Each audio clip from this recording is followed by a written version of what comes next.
আমি এখন ব্রহ্মপুত্র নদীর উপরে। এটা হচ্ছে ময়মনসিংহ, ঠিক সার্কিট হাউসের এই পাশে। অসাধারণ একটা জায়গা। আমি এখানে আসতে খুবই ভালোবাসি। এর আগেও আমি এখানে একবার আসছিলাম। বিশেষ করে এই নদীটা আমার খুব টানে।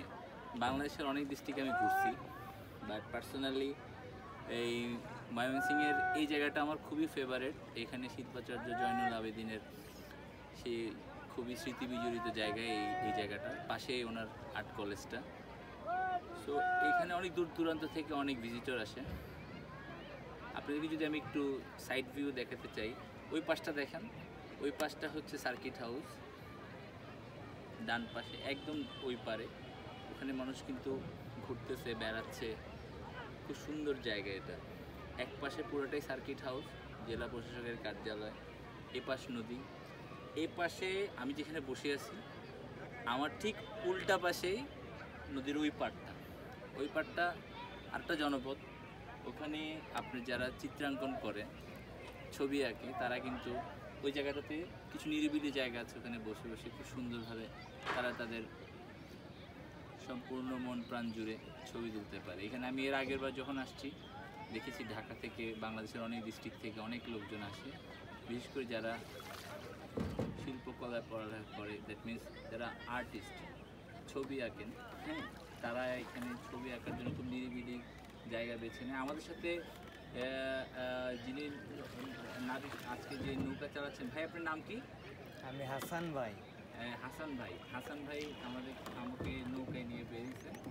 খুবই সুন্দর নৌকা চালাচ্ছেন, আস্তে আস্তে ধীরে সুস্থে।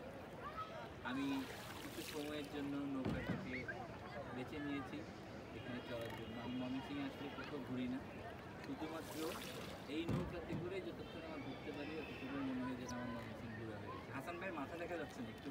হ্যাঁ, হাসান ভাই খুবই এই যুগের ছেলে, শান্তশিষ্ট মানুষ, আমাকে সুন্দরভাবে ঘুরাচ্ছে এবং আমাকে সে দেখাই দিছে কীভাবে কোন পজিশনে ভিডিও করলে আমাকে দেখতে ভালো আসবে। So is so kind. আর এই জায়গাটা আসলে আমার মন চায় আমি যদি একদিন সময় পাই, একটা নৌকাতে করে অনেক দূর, যত দূর যাওয়া যায়, আমি সম্ভবত নৌকা একদিন ভাড়া নিয়ে একদম ওই পার থেকে সেই পার পর্যন্ত যতটুকু যাওয়া যায় যাওয়ার আমার বড় ইচ্ছা। সো ব্রহ্মপুত্র নদীর এই সৌন্দর্যটা আমি আপনাদেরকে দেখাতে চেয়েছি। সো আমি জানি না কতটুকু পেয়েছি, বাট আমার খুব মনের ইচ্ছা ছিল যে সুখ সবার মাঝে যদি বিলিয়ে দেওয়া যায়, এটা একটা আনন্দ আছে। নিজে ভালো লাগতেছে, ঘুরতে পারতেছি এবং অন্যদেরকে দেখাতে পারার মধ্যে একটা আলাদা মজা আছে। তো আজকে এতটুকুই। ব্রহ্মপুত্র নদীর পাড় থেকে আমি আমার যা কিছু বলার ছিল আপনাদের সাথে এতটুকুই শেয়ার করলাম। ধন্যবাদ। আপনারা সবাই ভালো থাকবেন, সুস্থ থাকবেন, নিরাপদে থাকবেন।